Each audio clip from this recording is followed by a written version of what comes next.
This is Tyler Stansfield Jaggers. Thank you for watching another episode of Kansas Now. You're watching over it on TV. So, this is the Kansas Now podcast, and I wanted to expand on a concept from the previous episode about minimum wage. But this episode is going to be focused on minimum wage and just employee wages from the employer's perspective. So, let's say, for example, you're a California fast food chain and you have been now forced to pay your workers $20 an hour, okay? And they are working $20 an hour.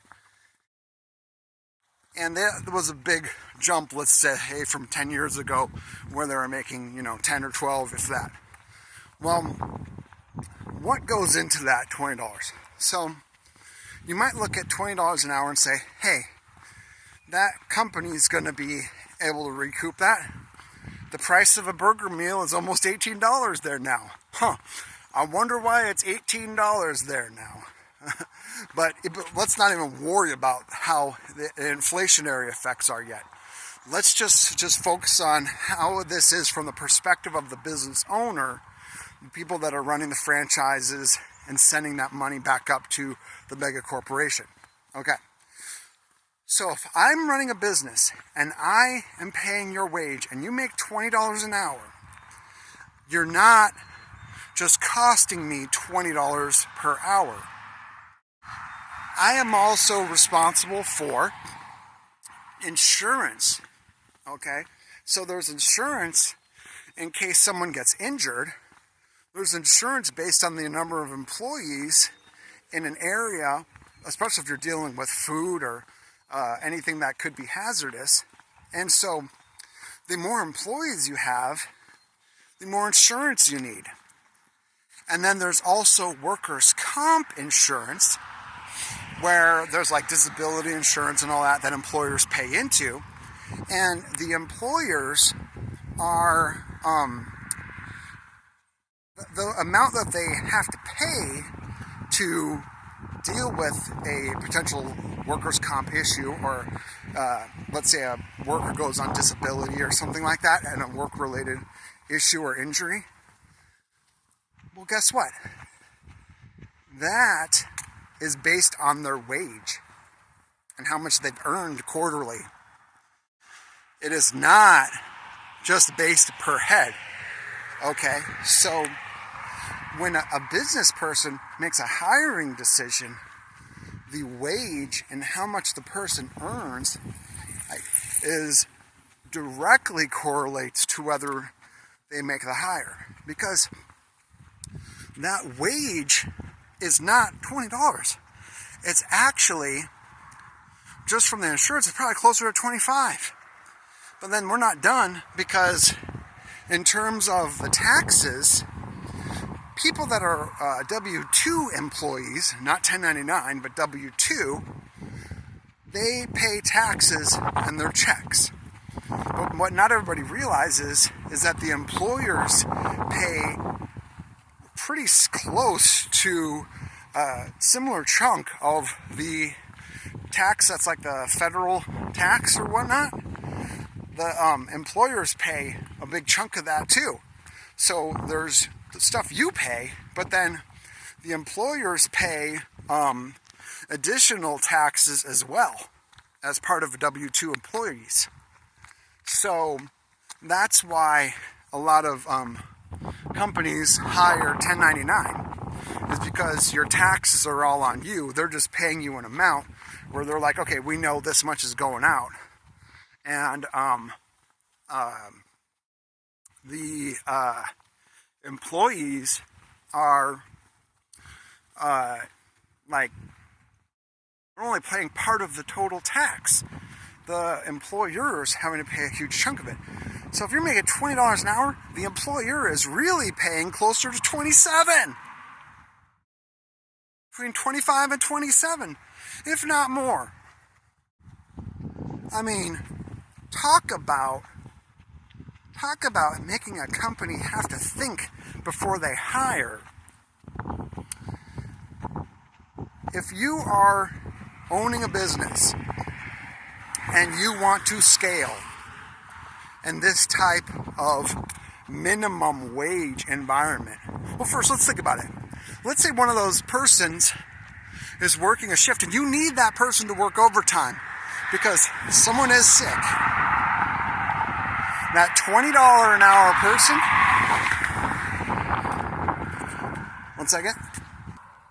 So you need, let's say you're a business owner and you need someone to cover shift. Too many people called out today. Oh no, there's something going around. Overtime on $20 an hour? That's $30 if it's time and a half, if you live in a time and a half state. $30. Okay? I mean, this is starting to add up real quick. So let's just think, how much is $30 an hour if someone works 8 hours?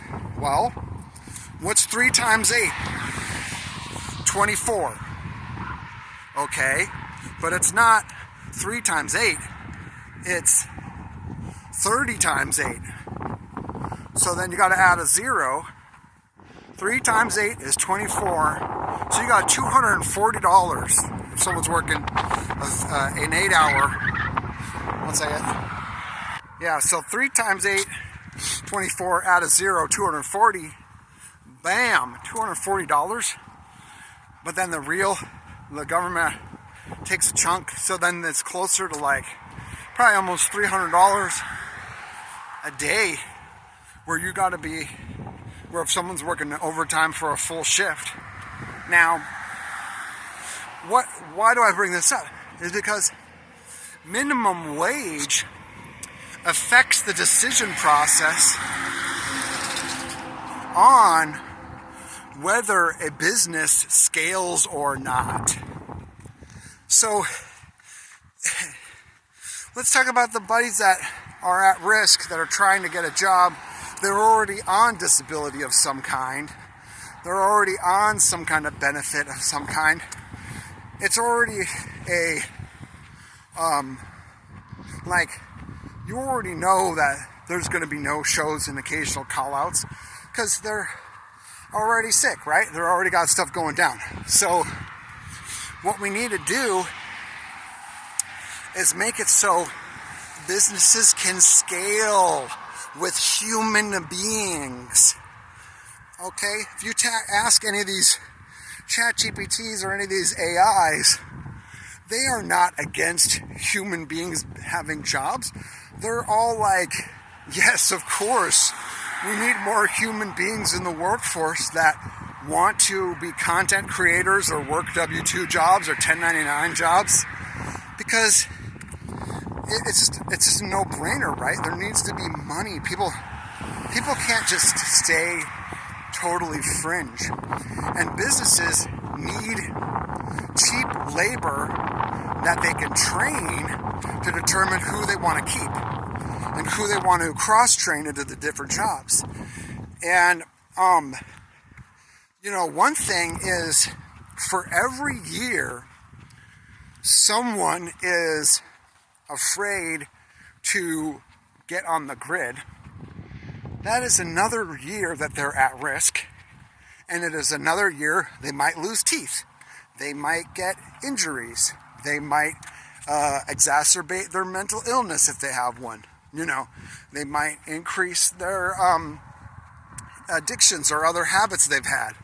So it's like the minimum wage needs to be low enough where businesses are like, hey, yo, we need people for this. Yeah, overtime, no problem. Who cares? Come on, get in here. You get in here. Bam, bam, bam, bam, bam. 1099, sure. W-2, sure. Come on. We need people to build this plant. We need people to build this farm. We need people for this. You're on disability, no big deal. Who cares? We'll hire you because the government's not going to look bad on it. Bam, bam, bam, bam, bam. The people working, bada bing. People are moving. People are cooking. And that's how you're going to increase the velocity of money. This whole minimum minimum wage thing, minimum wage, rent control, like you're penalized for being on benefits because everything's so expensive. You know, it's just makes it impossible for businesses to want to scale with humans. So what are they doing? They're scaling with machines. They're scaling via automation. Okay. Wow, this is so humanitarian. We're paying people so much, they should be able to afford stuff. No, they're just building machines, and you now are having to play musical chairs between less jobs. And that's the way it is. That's the situation that we're in right now. And it's just going to get worse because the ability to create intelligent machines that are decision making is got the threshold required for decision making in machines is getting easier. It's not getting harder. The technology is here. The technology is beyond here. It's like, hi. And my concern is that, one second. My concern is that as automation becomes more accessible,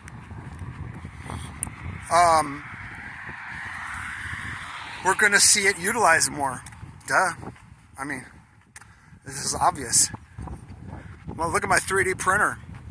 I've cut so many people out of the middlemen, so many small businesses out of the middlemen for my prototypes. Artists cut out of the prototypes.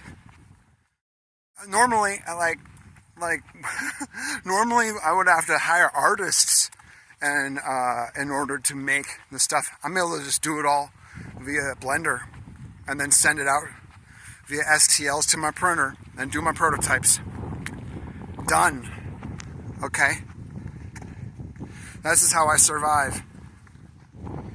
One second. So, yeah, this automation is here. And I mean, I think that scaling a business, so let's think about like a farm, right? There's so many people that would love to just pick up some hours working at a farm, you know, being outside in nature, doing some hard work.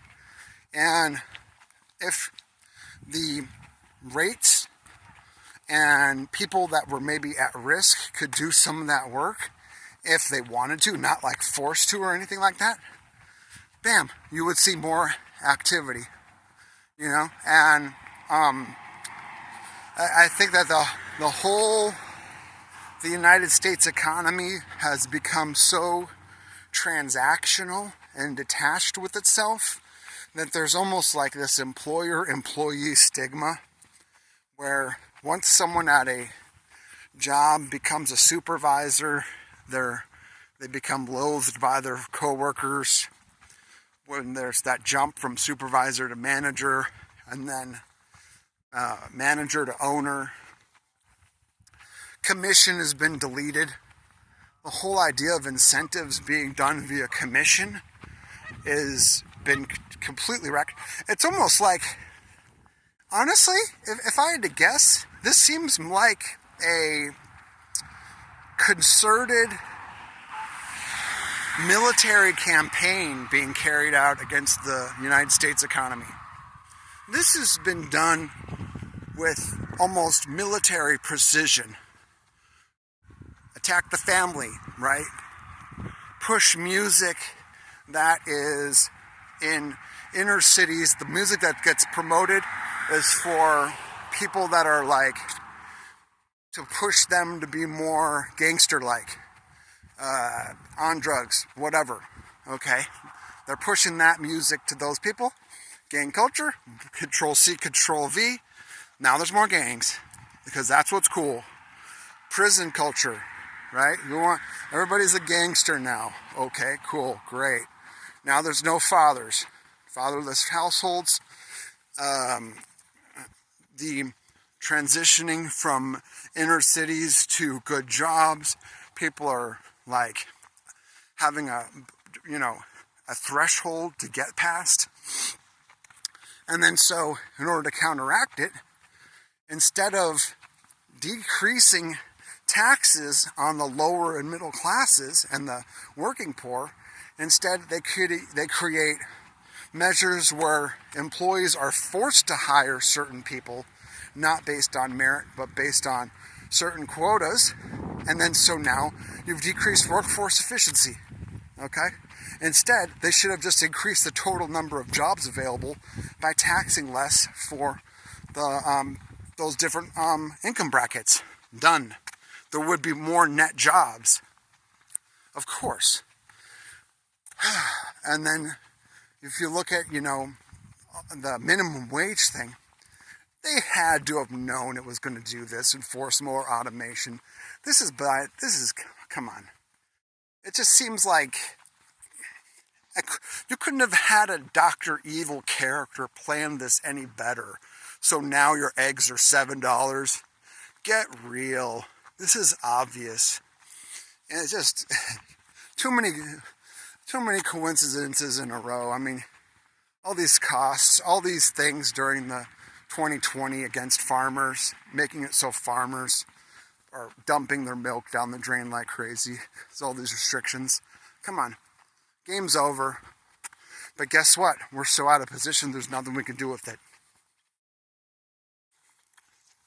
So, I guess, yeah, we're just too far out of position.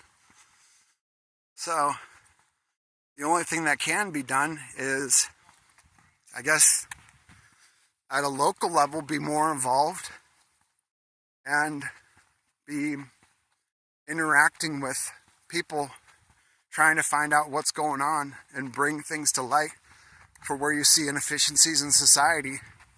Because at the rate things are going, I think it's going to be almost very difficult to turn this around where the inflation goes back the other way.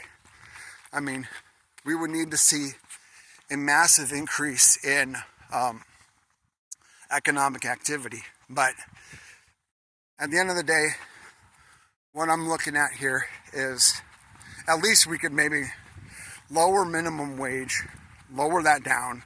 All those minimum wage restrictions need to go down a lot. And lower the taxes on the poor. So companies could scale if they want to build another restaurant, build another factory, build another plant. So I'm Tyler Stansfield Jaggers. Thanks for watching Kansas Now on Overdon TV. Have a great day.